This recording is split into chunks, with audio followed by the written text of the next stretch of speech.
He's going to be great for the rest of the season. And Yep. what is the most tragic thing about this whole situation? He could have 3 touchdowns. No. Jared Goff is his quarterback.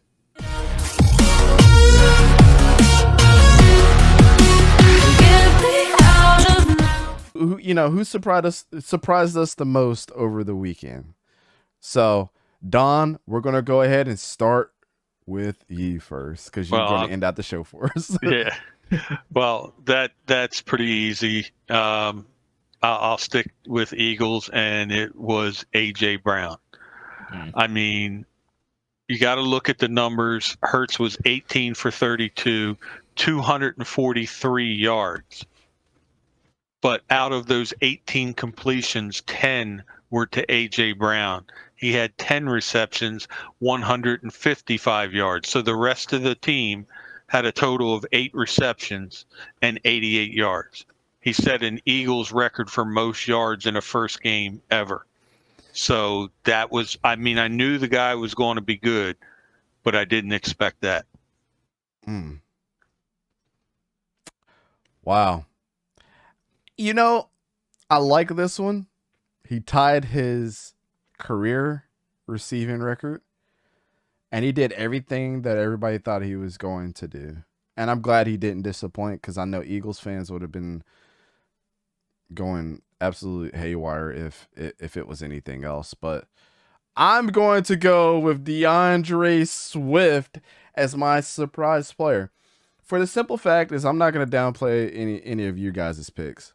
But when I had to think about the most surprising, like, we knew DeAndre Swift was going to be good by the projections. Right. But we knew who A.J. Brown was. We knew who a lot of these players were going or could be. We didn't know DeAndre Swift could be this damn good, though. I don't know what it is about the water that they're drinking in Detroit right now or whatever. 15 attempts, 144 yards, 1 touchdown. And was a threat in the passing game. 3 receptions for 31 receiving yards. Absolutely incredible day. Jamal Williams, shout out to him too for putting the rock inside the end zone both times.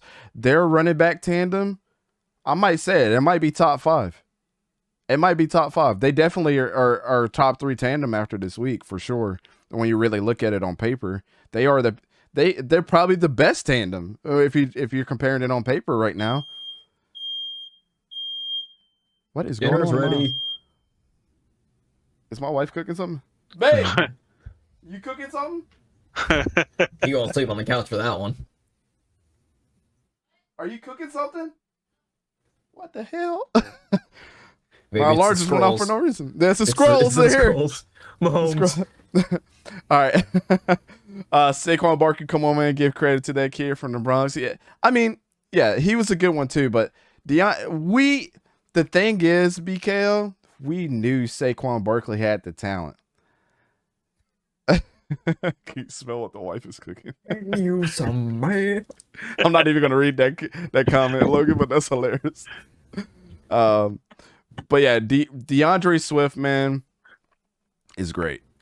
He's gonna be great for the rest of the season. And what is the most tragic thing about this whole situation? He could have 3 touchdowns. No. Jared Goff is his quarterback. Yeah. That's the most tragic thing, man. That's the most tragic thing.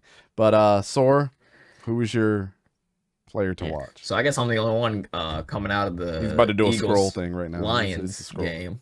So this is going to be a bit of a tangent. I wanted to think outside the box because I was trying to think, what's obvious. So my that surprise could be good or bad. My surprise player shouldn't even really be surprised, but it's not a good surprise. It's a bad surprise. My surprise player was Arizona Cardinals coach Cliff Kingsbury. My guy, what are we doing here? How do you still have a job?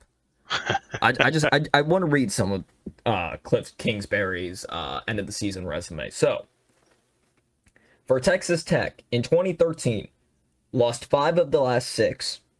In 2014, lost 4 of the last 6. In 2015, lost 4 of the last 6. 2016, lost 6 of 8. 17, lost 6 of 8. And 18, lost 5 of 5. Moving on to the Cardinals. In 2019, lost 7 of 9. 2020, lost 5 of 7. And of course, we all know the epic collapse. Yes. What happened last year? Losing the last 5 of 6. Mm-hmm.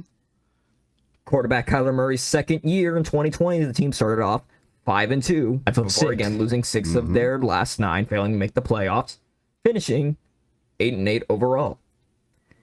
Talking about last year, season started off 7-0, had 10-2 start, and it became an 11-7 record, including losses to the Seattle Seahawks, who were 7-10, and the Detroit Lions, who were 3-13-1.